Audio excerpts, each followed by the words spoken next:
My talk this afternoon is about choice machines, machines such as ourselves that make choices in some reasonable sense of the word. The very notion of mechanical choice strikes many people as a contradiction in terms, and exploring that apparent contradiction and its resolution is central to this talk. As a point of departure, I'll argue that even in a deterministic universe, there's room for choices to occur. We don't have to invoke some kind of free will that makes an exception to the determinism. Nor do we even need randomness, although a little randomness doesn't hurt. I'm going to argue that regardless of whether our universe is fully deterministic, it's at least deterministic enough that the compatibility of choice and full determinism has some important ramifications that do apply to our universe.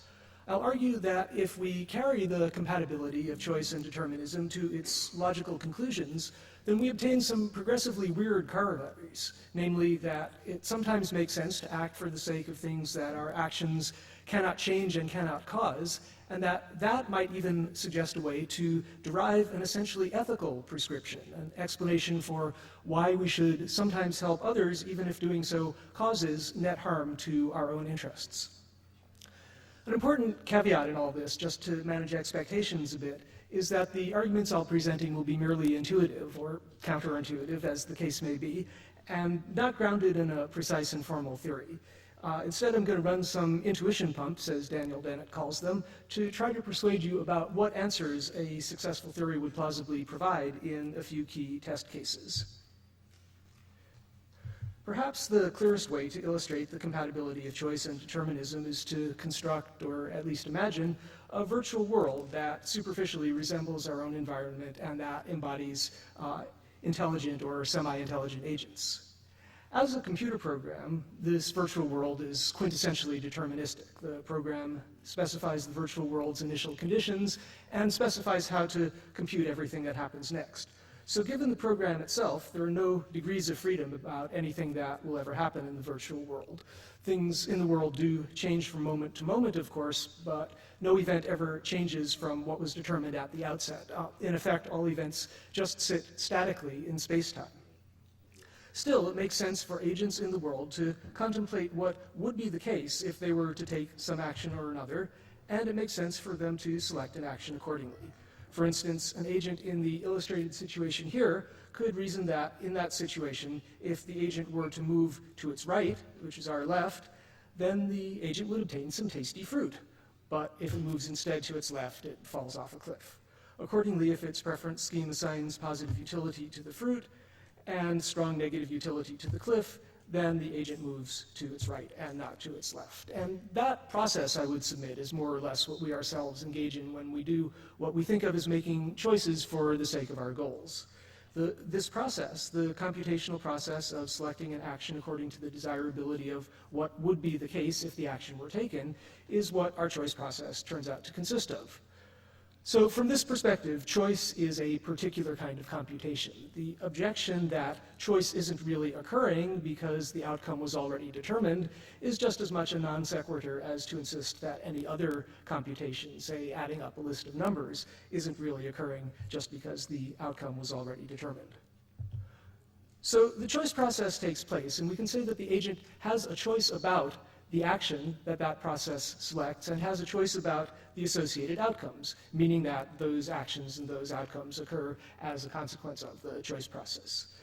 So clearly an agent that executes a choice process and that correctly anticipates what would be the case if various contemplated actions were taken will better achieve its goals than one that, say, just acts at random, or one that takes a fatalist stance that there's no point in doing anything in particular since nothing can change from what it's already determined to be. So if we are designing intelligent agents and want them to achieve their goals, we would design them to engage in a choice process. Or if the virtual world were immense enough to support natural selection and the evolution of sufficiently intelligent creatures, then those evolved creatures could be expected to execute a choice process because of the benefits conferred. So the inalterability of everything that will ever happen does not imply the futility of acting for the sake of what is desired. The key to the choice process is the would-be-if relation, also known as a subjunctive or counterfactual relation. Counterfactual because it entertains a hypothetical antecedent about taking a particular action that is possibly contrary to fact, as in the case of the moving to the agent's left action in this example. Even though the moving left action does not in fact occur, the agent does usefully reason about what would be the case if that action were taken, and indeed it's that very reasoning that ensures that the action does not in fact occur. There are various technical proposals for how to formally specify a would-be-if relation. David Lewis has a classic formulation, Judea Pearl has a more recent one, but they're not necessarily the appropriate version of would-be-if to use for purposes of making choices, for purposes of selecting an action on the basis of the desirability of what would then be the case. And although I won't be presenting a formal theory, the essence of this talk is to investigate some properties of the version of would-be-if, the version of the counterfactual relation, that's appropriate to use for purposes of making choices. In particular, I want to address next the possibility that in a sufficiently deterministic universe, you have a choice about some things that your action cannot cause. Here's an example. Assume or imagine that the universe is deterministic with only one possible history following from any given state of the universe at a given moment. And let me define a predicate P that gets applied to the total state of the universe at some moment. The predicate P is defined to be true of a universe state, just in case the laws of physics applied to that total state specify that a billion years after that state, my right hand is raised. Otherwise, the predicate P is false of that state. Now, suppose I decide just on a whim, suppose I decide, just on a whim, that I would like the state of the universe a billion years ago to have been such that the predicate P was true of that past state. I need only raise my right hand now, and lo and behold, it was so.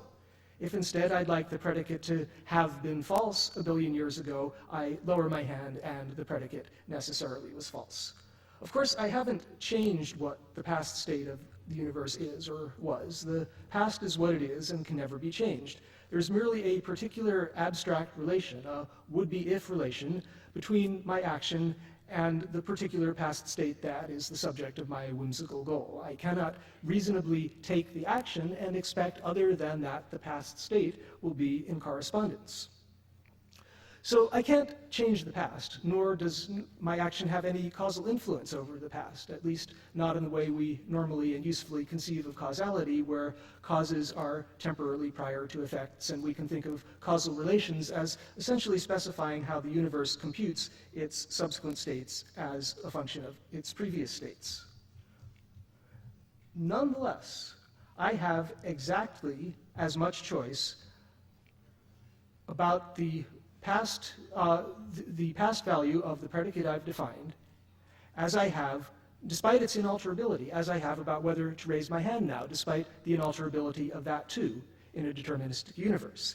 And if I were to believe otherwise and refrain from raising my hand merely because I can't change the past, even though I do have a whimsical preference about the past value of the specified predicate, then, as always with fatalist resignation, I'd be needlessly forfeiting an opportunity to have my goals fulfilled.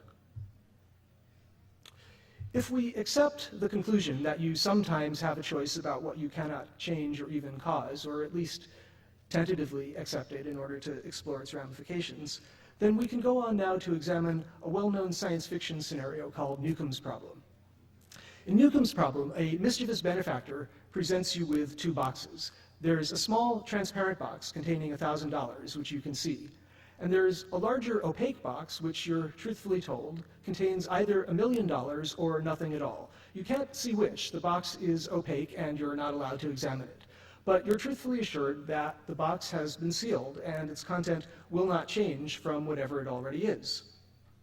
You're now offered a very odd choice. You can take either the opaque box alone or else take both boxes, and you get to keep the contents of whatever you take. That sure sounds like a no-brainer. If we assume that maximizing your expected payoff in this particular encounter is the sole relevant goal, then regardless of what's in the opaque box, there's no benefit to foregoing the additional $1,000. But before you choose, you're told how the benefactor decided how much money to put in the opaque box, and that brings us to the science fiction part of the scenario. What the benefactor did was to take a very detailed snapshot of the local state of the universe a few minutes ago and to run a faster than real-time simulation to predict with high accuracy whether you would take both boxes or just the opaque box. And $1 million was put in the opaque box if and only if you were predicted to take only the opaque box. Admittedly, the super predictability here is a bit physically implausible and goes beyond a mere stipulation of determinism. Still, at least it's not logically impossible, at least provided that the simulator can avoid having to simulate itself and thus avoid a potential infinite regress.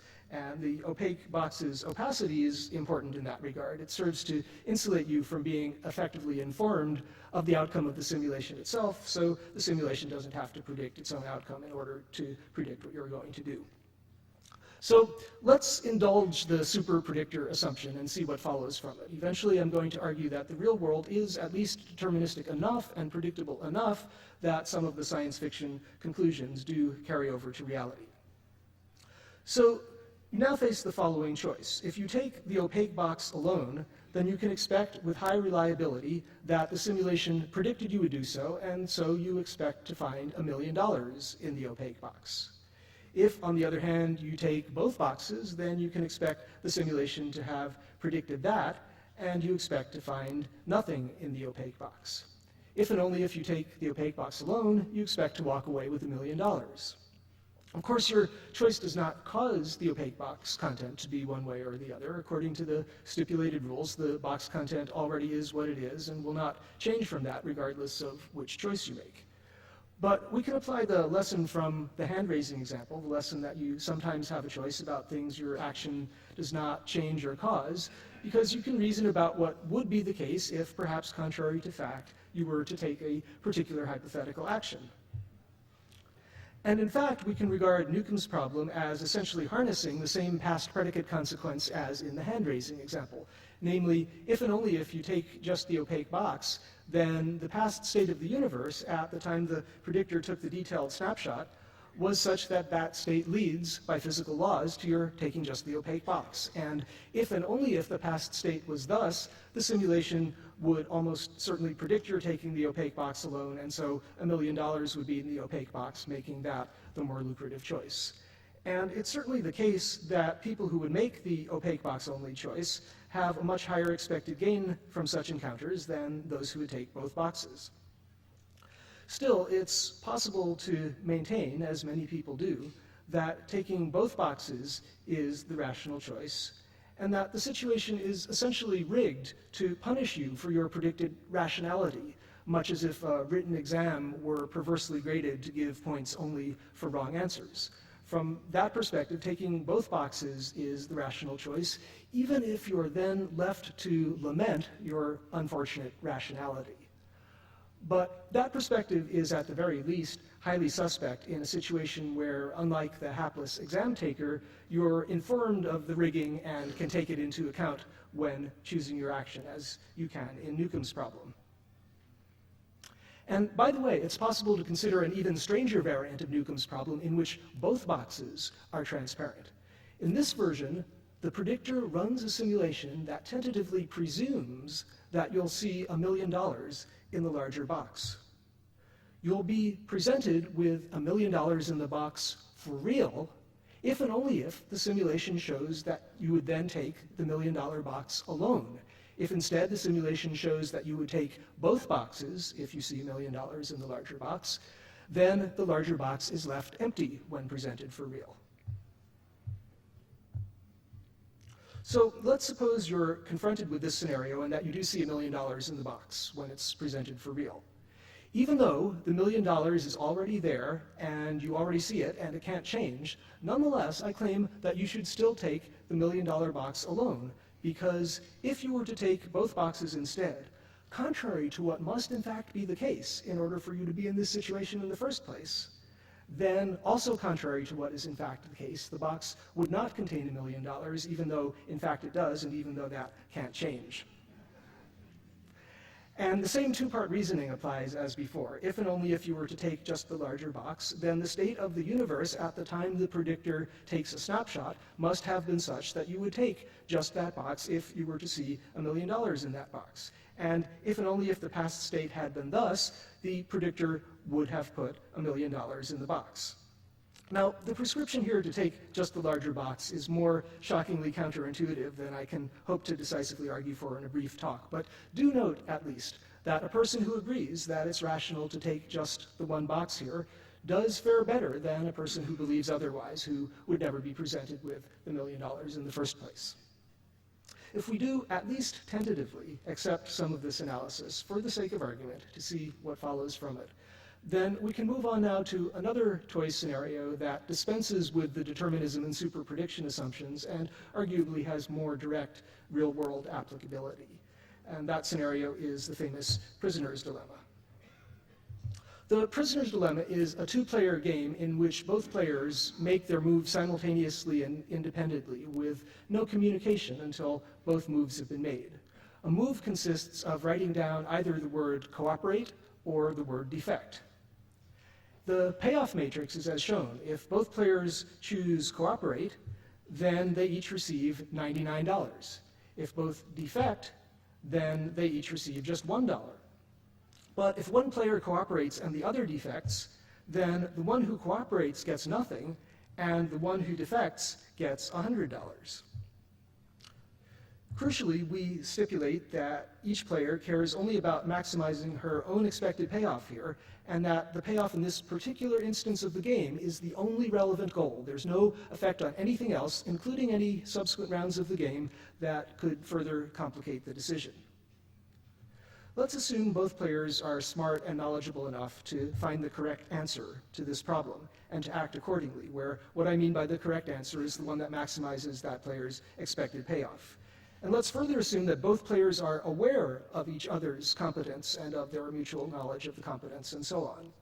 So then, what is the right answer that they'll both find under those assumptions? On the face of it, it would be nice if both players were to cooperate and each receive close to the maximum payoff. But if I'm one of the players, I might reason that my opponent's move is causally independent of mine. Regardless of what I do, my opponent's move is either to cooperate or not. If my opponent cooperates, then I receive $1 more if I defect than if I cooperate, $100 versus 99. And likewise, if my opponent defects, I receive $1 more if I defect than if I cooperate, in that case, $1 versus nothing. So either way, regardless of which move my opponent makes, my defecting causes me to get $1 more than my cooperating causes me to get, which seemingly makes defecting the right choice, and defecting is indeed the choice that's endorsed by standard game theory. And of course, my opponent can reason similarly. So if we're both convinced that we only have a choice about what we can cause, then we're both rationally compelled to defect, leaving us both much poorer than if we both cooperated. So here again, an exclusively causal view of what we have a choice about leads to our having to lament that our unfortunate rationality keeps a much better outcome out of our reach. But we can arrive at a better outcome if we keep in mind the lesson from Newcomb's problem, or even the hand racing example, that it can make sense to act for the sake of what would be the case if you so acted, even if your action does not cause it to be the case. Even without the help of any super predictors in this scenario, I can reason that if I, acting by stipulation as a correct solver of this problem, were to choose to cooperate, then that's what correct solvers of this problem do in such situations, and in particular, that's what my opponent as a correct solver does too. And similarly, if I were to figure out that defecting is correct, that's what I can expect my opponent to do. It's similar to my being able to predict what answer you'll get when adding a given pair of two-digit numbers. All I have to do is add the two numbers myself, and I know what your answer will likely be given our mutual competence to solve the problem. The universe is predictable enough that we routinely, fairly accurately make such predictions about one another. From this viewpoint, I can reason that if I were to cooperate or not, then my opponent would make the corresponding choice, if indeed we're both correctly solving the same problem, with my opponent maximizing his expected payoff just as I maximize mine. I therefore act for the sake of what my opponent's action would then be, even though I cannot causally influence my opponent to take one action or the other, since there's no communication between us. Accordingly, I cooperate, and so does my opponent by similar reasoning, and we both do fairly well. One problem with the prisoner's dilemma is that the idealized degree of symmetry that's postulated between the two players may seldom occur in real life, but there are some important generalizations that may apply much more broadly. In particular, in many situations, the beneficiary of your cooperation need not be the same as the person whose cooperation benefits you. Instead, your decision to cooperate with one person may be symmetric to a different person's decision to cooperate with you. Again, even in the absence of any causal influence upon your potential benefactors, even if they will never learn of your cooperation with others, and even, moreover, if you already know of their cooperation with you before you make your own choice. That's analogous to the all-transparent version of Newcomb's problem, where there too you act for the sake of something that you already know is already obtained.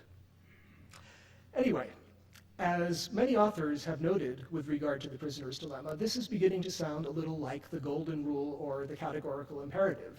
Act towards others as you would like others to act towards you in similar situations.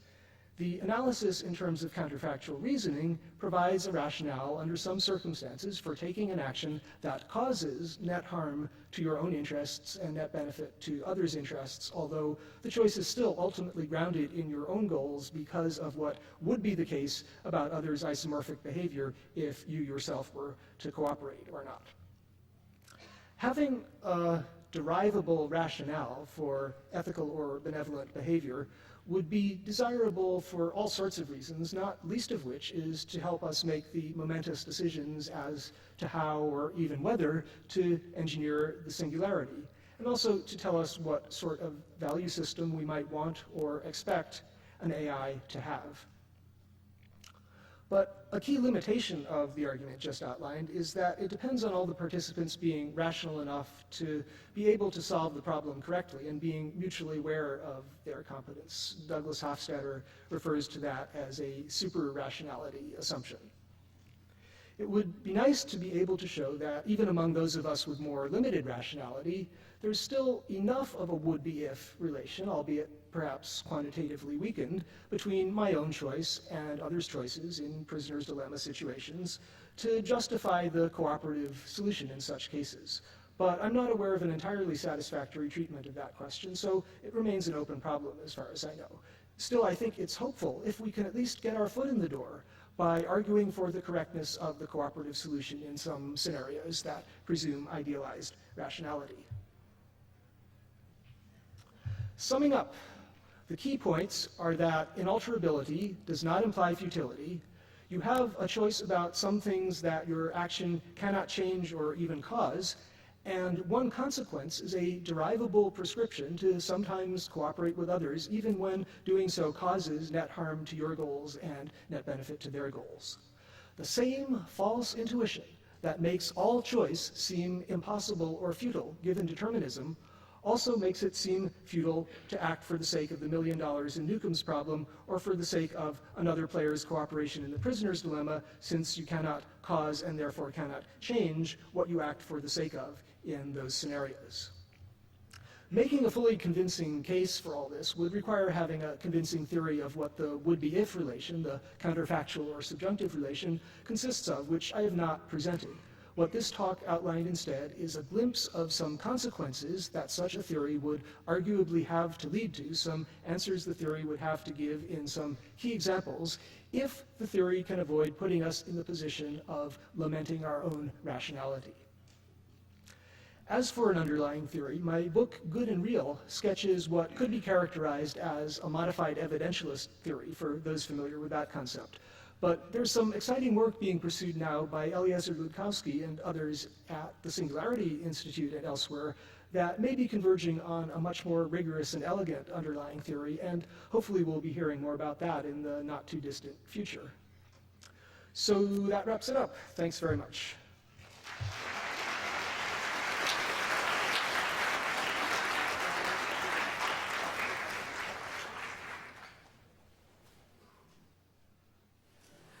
Yes.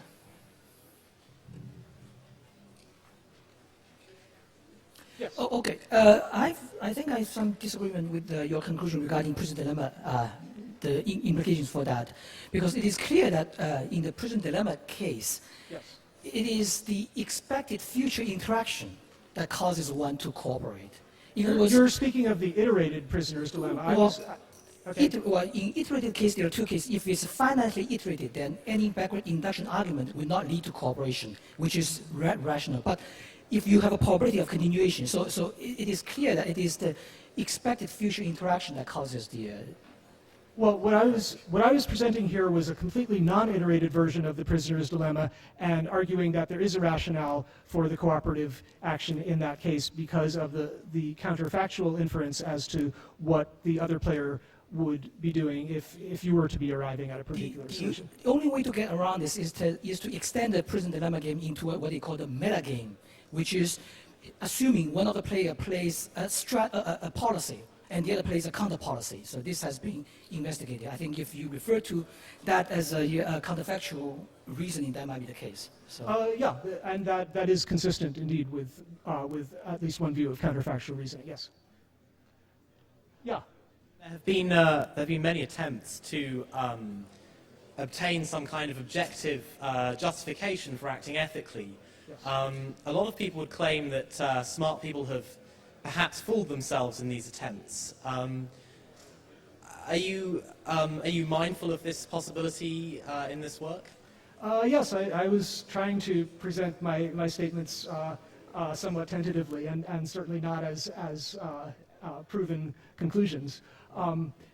Yes, there's certainly a long history of trying to derive ought from is, and a long history of denying that it's possible to derive ought from is. My own view is that unless there is a way to actually derive conclusions about what is right and wrong, what is ethical or not, then ethics collapses into ethical nihilism. There essentially gets to be no difference between right and wrong, which I think would be very unpleasant, which doesn't necessarily mean it's not true, but I also do think it's not true. So there are a lot of people who disagree with you. For example, Simon Blackburn would say that there is ground between nihilism and anti-realism, that you can be an anti-realist without being a nihilist, that you can do what is right with a small r, even if there is no right with a capital R. Yes, there is a lively discussion of that subject. Yeah. Thank you. All right. Just curious if you're familiar with some theories of group selection, like David Sloan Wilson's sort of perception on evolution and how that would impact the ethical aspect in terms of there's actually sort of an imperative to make decisions that are not selfish, that are at the forsaking the individual for the sake of the group, and what you think about that. I think questions of group selection would bear more on the iterated prisoner's dilemma than on the non-iterated prisoner's dilemma. The non-iterated prisoner's dilemma is the one that I think really captures the essence of the dilemma of ethics, which is why should you be nice to others if you could profit from doing otherwise and get away with it. And Sean is telling me that this is the end of the questions now. Thanks very much.